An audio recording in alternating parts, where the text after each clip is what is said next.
The way I preserve my health all these years by weaning myself off sugar.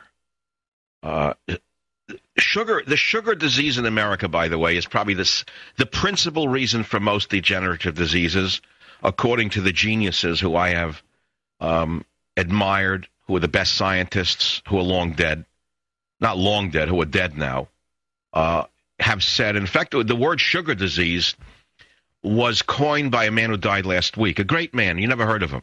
The reason you haven't heard of him. Oh, there it is. It's up on michaelsavage.com. King gives bling to Obama.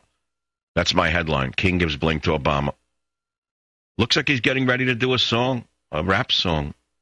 But if you go down on the page, many of you don't do this. I talk to my Abram Hoffer dies at 92. Abram Hoffer, MD, PhD, one of the most noteworthy and influential figures in alternative natural nutritional medicine for 60 years, died last week. He did.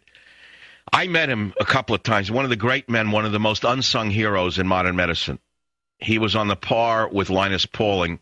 In fact, he may have been greater than Linus Pauling in one regard. Abe Hoffer, I got to tell you the story, because I don't think anyone knows about this. I met him maybe 15 years ago when I was in the health world. Hoffer spent his entire life trying to cure schizophrenia. Not treat it, but cure it.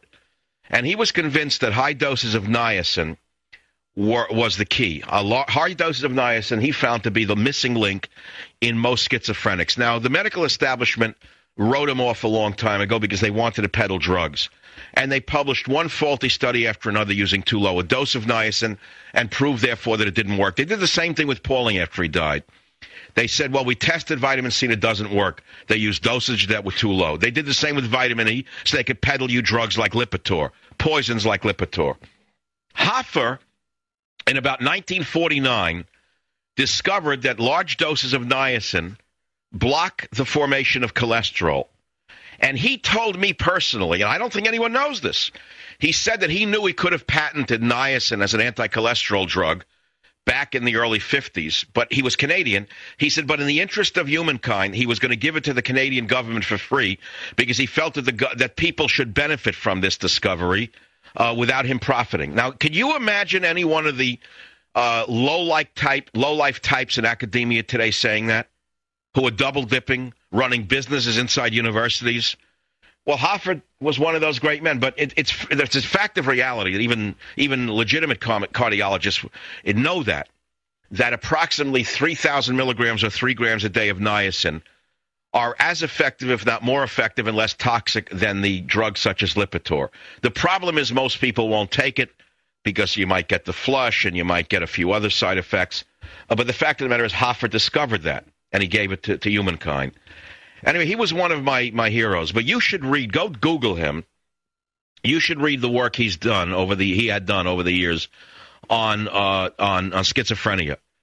And he uses case studies, one after the other, of people who came in totally deranged, out of their minds, put them on high doses of niacin and other nutrients, and they were able to function and go back to work. Again, very controversial because the medical drug establishment is so profoundly powerful that they have tried to crush this discovery.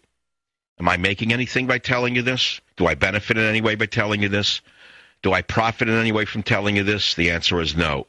And just as he was my hero, you understand why I am the fighter I am.